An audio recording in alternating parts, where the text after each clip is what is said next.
కేంద్ర ప్రభుత్వం తెచ్చిన నూతన వ్యవసాయ చట్టాలకు వ్యతిరేకంగా నేడు రైతులు తలపెట్టిన భారత్ బంద్కు మద్దతుగా టీఆర్ఎస్ పార్టీ శ్రేణులతో కలిసి కొల్లాపూర్ పట్టణం ఎన్టీఆర్ చౌరస్తాలో ఎమ్మెల్యే బీరం హర్షవర్ధన్ రెడ్డి ధర్నా నిర్వహించారు. ఈ సందర్భంగా ఎమ్మెల్యే మాట్లాడుతూ కేంద్ర ప్రభుత్వం కొత్తగా తీసుకొచ్చిన 3 వ్యవసాయ చట్టాలను రైతు వ్యతిరేకమైనవని అన్నారు. ఈ చట్టాల ద్వారా రైతన్నలకు లాభం జరగకపోగా భారీ నష్టం వాటిల్లుతుందని అన్నారు. రైతులకు మద్దతుగా చేపట్టిన ఈ ధర్నా కార్యక్రమంలో ఎమ్మెల్యే బీరం హర్షవర్ధన్ రెడ్డితో పాటు టీఆర్ఎస్ ప్రజాప్రతినిధులు, టీఆర్ఎస్ నాయకులు, కార్యకర్తలు, వామపక్ష పార్టీ నాయకులు తదితరులు పాల్గొన్నారు.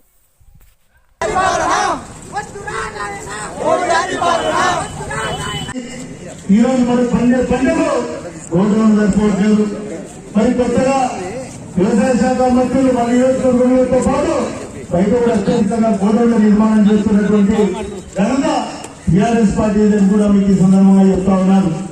ఈరోజు ఏదైతే కొల్లాపూర్ ప్రాంతంలో కావచ్చు, ఎక్కడైనా సరే ఇప్పుడు సన్న రైతులు ఉన్న సన్నాలు పడి రైతులు ఉన్నారు.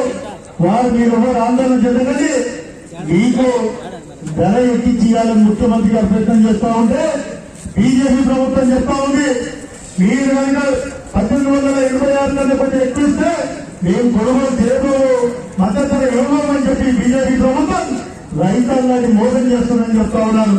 6 సంవత్సరాల మోడీ ప్రభుత్వం ఏం చేసిందయ్యా ఈ దేశానికి అడుగుతా ఉన్నాం.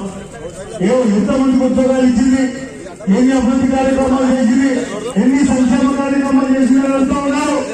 ఈ రోజు తెలంగాణ రాష్ట్రంలో రైతుకు కరెంటు మీటర్ లేకుండా ఉన్నటువంటి రాష్ట్రం తెలంగాణ రాష్ట్రం. గౌరవ ముఖ్యమంత్రి గారు రైతాంగానికి పుస్తకాలను ఇస్తా ఉంటే మరి కొందరు కొత్త విద్యుత్ బిల్లు తీసుకొచ్చినారు.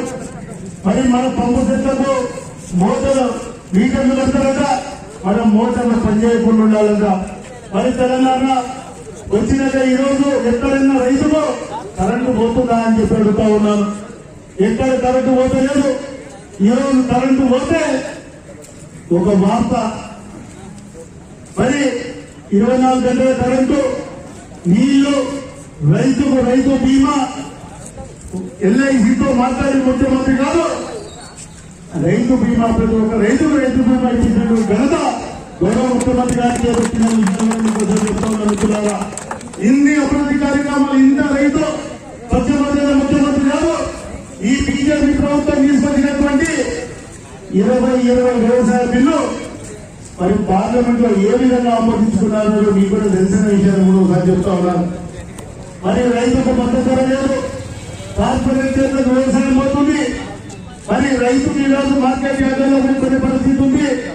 రేపు ఆ వ్యవసాయ బిల్లు కనుక అమల్లోకి వస్తే ఈ మార్కెట్ కమిటీలన్నీ నిర్వీర్యం అయిపోయి రైతు తన కష్టపడి పండించిన పంటలు కేవలం ప్రైవేటు కార్పొరేట్ శక్తులు నిర్ణయించే రేటుకే కొన్ని అమ్ముకునే పరిస్థితి వచ్చి రైతు పూర్తిగా అన్యాయమయ్యే పరిస్థితి వచ్చిందని కూడా మీకు ఒకసారి గుర్తు చేస్తా ఉన్నాను.